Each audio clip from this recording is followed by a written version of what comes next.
Songe kidogo. Ongea na yeye sasa. Sikiza kidogo. Bwana naki. Nani? Wayo kankerai bana mlango.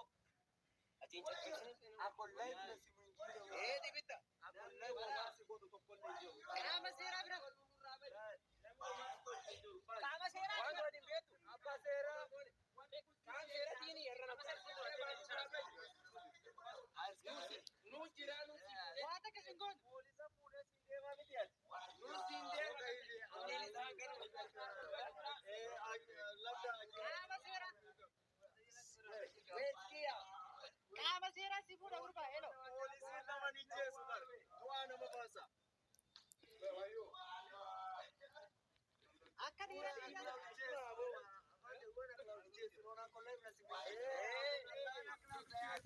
kuna watu wanamfuata.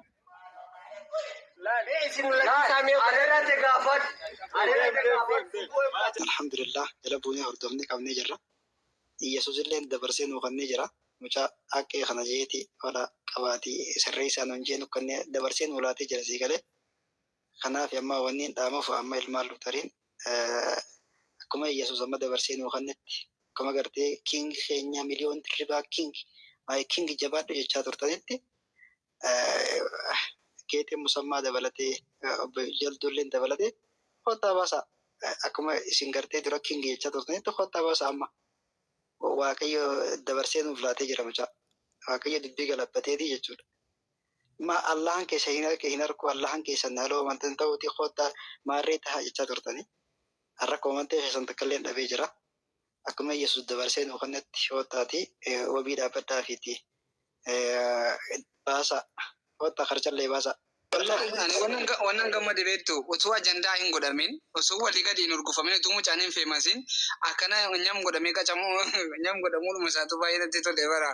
Ani bakka feemasiidhuma ta'ee afaan ileetiin sodaadhee walii gadi suuraan afarfamee afaan ilee sodaadhee utuu hin feemasin.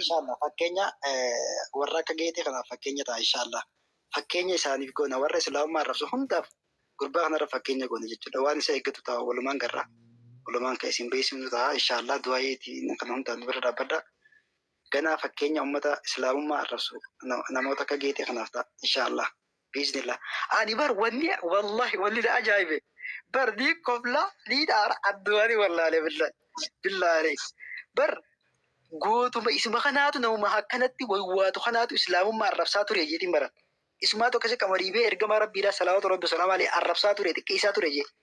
Mee viidiyoon isaa wallahi awwaraabe yoon poosti godhe kofaltanii usta kofaltanii wallahi billahi. Gootuma ada hanganuma gootuma warra miidiyaa tun beeyta. Gootuma warra miidiyaa tun beeyta. Namu isi biran jiru mi gootuma warra miidiyaa tun beeyta. Ulaasaa gachifateeti abbaan fadhimee kawaana godha. Marhaban. Waata kana godhan hundoo jaabar. Namu isi biran jirra. Goota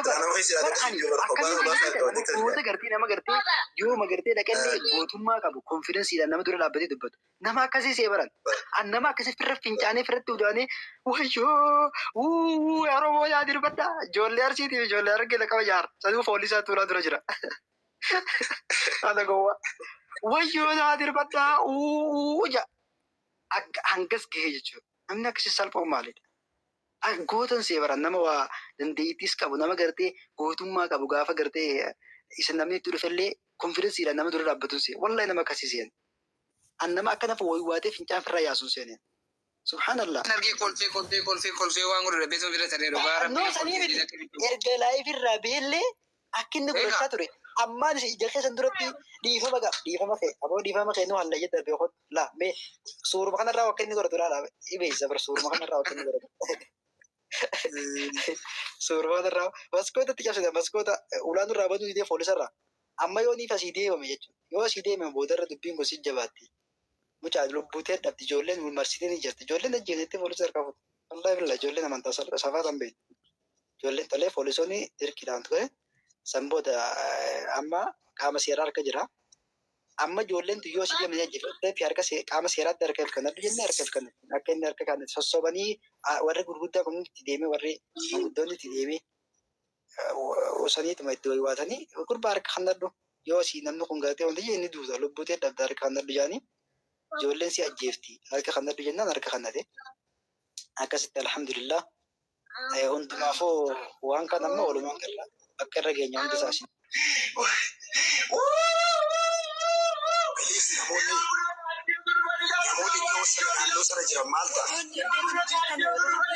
Hundi keessanuu argataniittu gaafa jalqaba Nabi Muhammad sallallahu alaihi wasallam arrabsaadhaa ture. Dhiirri ana malee hin jiru. Naqabaa nagadhiisaa jechaadhaa ture. Har'a immoo kan fincaan ofirratti fincaa'u isa jechuu.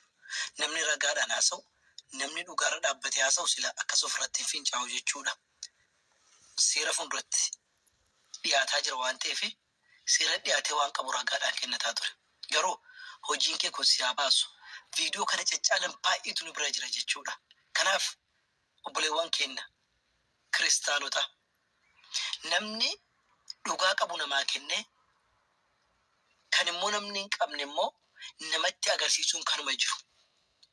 Waan of biraa qabu dhugaa fuudhee waan nama bira jiru sana immoo sirrii miti jechuun kanuma jiru. Waan kanaan alaa garuu amantaa namaatti daangaa darbanii waaqa namaa arrabsuun ergamaa nama arrabsuun waaqa yaas kaffilaan gatii nama kafalchiisa tole.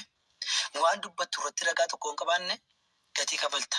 Saniifuu hundi keessanuu warri ganaa akka hin taanellee arraba dheerattan guyyaa tokko sinii kafalama.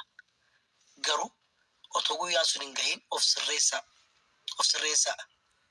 Kanaafuu galtooma seerri gara baasitti isaa baasu alhamdulillah seera jala garee jira. Akkasigaa kun naqabii nagadhiisin booddee kana fida jechuudha. Arra jedhee mataa iyyee boohuun faayidaa tokko hin qabu. Jalqaba ture silaa amantaa namaa kabajanii kan ofiis akka kabajan kan ofii akka jaalatan kan namaas jaalatan kan namaa otoo kabajanii sirrii ture. Baalaga akka keetii ganaa ammallee